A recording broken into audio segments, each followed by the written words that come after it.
Electro steel में हुई दुर्घटना में एक 24 वर्ष के ठेका मजदूरी में काम करने वाला युवक की जान चली गई। इस घटना से इलेक्ट्रो स्टील के ऊपर कई संगीन आरोप लगे हैं, जिनमें सबसे बड़े आरोप सुरक्षा में लापरवाही और घोर अनियमितता बताई जा रही है।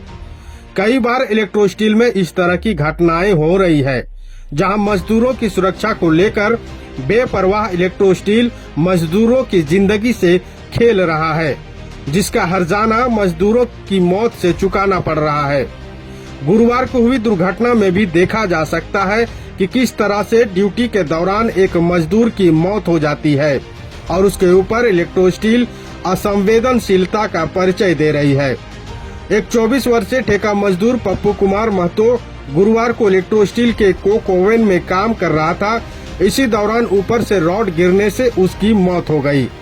पप्पू कुमार महतो के परिजनों के अनुसार उसकी मौत इलेक्ट्रो स्टील में दुर्घटना के दौरान ही हो चुकी थी, जिसकी कंफर्मेशन के लिए उसे बोकारो सदर अस्पताल लाया गया, मगर इलेक्ट्रो स्टील के किसी भी अधिकारी के द्वारा न तो परिजनों को सूचना दी गई, बल्कि पूरी तरह से संवेदनहीन हो चुकी है।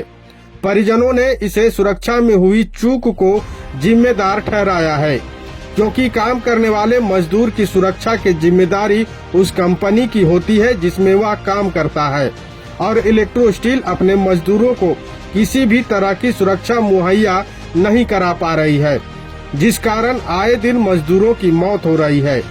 वहीं मजदूर की मौत की खबर सुनते ही झारखंड मुक्ति मोर्चा तथा कई स्थानीय नेता व कार्यकर्ता सदर अस्पताल पहुंचे और इलेक्ट्रो स्टील प्रबंधन के खिलाफ सख्त कदम उठाते हुए कार्रवाई की मांग की है।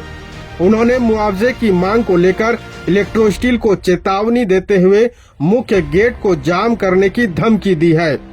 आपको बता दें कि इस दौरान घंटों इस खबर को मीडिया कवरेज करती रही, मगर इलेक्ट्रो स्टील से कोई भी जिम्मेदार अधिकारी सामने नहीं आया और न ही मृतक मजदूर या उनके परिजनों से किसी तरह से संपर्क करने की कोशिश की।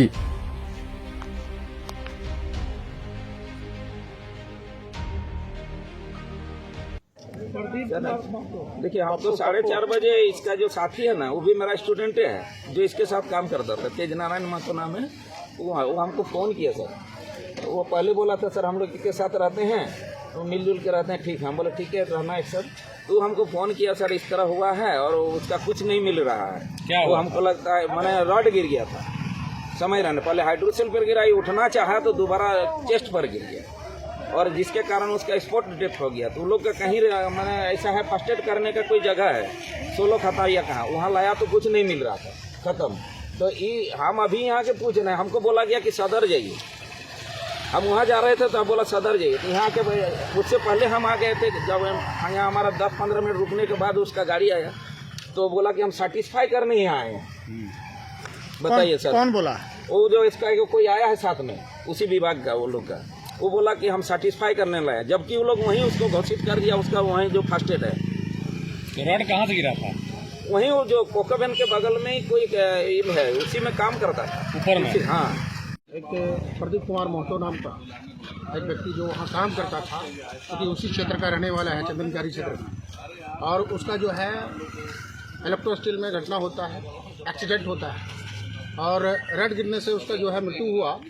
और मृत्यु होने के बाद जो है सदर अस्पताल लाया गया, लेकिन अभी तक जो है वो उसके परिजन को खबर नहीं किया गया। ये बिल्कुल जो है इलेक्ट्रो स्टील के अंदर में बराबर इस तरह का घटना होते आया है, और अनेकों बार यहाँ पर जो है ना सेफ्टी नाम का किसी प्रकार का कोई चीज़ नहीं है। और वहाँ जो है ना, चूँकि जब उतना मान लिया एक 32 साल का लड़का का घटना होता है तो स्वाभाविक है कि उसके घर वाले को पहले हम खबर करके बुलाएंगे, लेकिन ऐसा नहीं किया गया। और यह जो है काफ़ी निंदनीय घटना है, और इलेक्ट्रो स्टील को निश्चित रूप से जो है घर वाले को बुला के, अभी चूँकि यहाँ से बॉडी दिया हुआ है, वो बुला के जो है उनके परिजन को एक नौकरी दिया जाए और निश्चित रूप से 25 लाख रुपया मुआवजा दिया जाए। यही झारखंड मुक्ति मोर्चा का मांग। तो क्या प्रबंधन बेपरवाह है, लापरवाही कर रही है? पूरे लापरवाह है, बेपरवाह है, प्रबंधन पूरे लापरवाह बेपरवाह है। चूंकि इस तरह का घटना होती है तो पहले जो है खबर करनी चाहिए। और मान लीजिए सेफ्टी नाम का तो चीज है ही नहीं इलेक्ट्रो स्टील में। अनेकों घटना हुआ, साल भर के अंदर में देखे होंगे दर्जनों इस तरह की घटना हुई है। और हम लोग हर बार जो है, पिछले बार भी आप देखे होंगे कि 2 व्यक्ति का जो घटना हुआ था उसमें हम लोग भी स्टेटमेंट वगैरह दिए थे और झारखंड मुक्ति मोर्चा प्रेशर बनाने का काम किया था। मुआवजे को लेकर क्या करेंगे? बिल्कुल मुआवजे को लेकर अभी जो है हमारे उस क्षेत्र का नेता संतोष दरबार जी तो स्पष्ट रूप से बोलिए दिए कि गेट जाम करेंगे, प्रबंधन को जो है विवश करेंगे, निश्चित रूप से उसको जो है मुआवजा दिलाएंगे, नियोजन दिलाएंगे। धन्यवाद।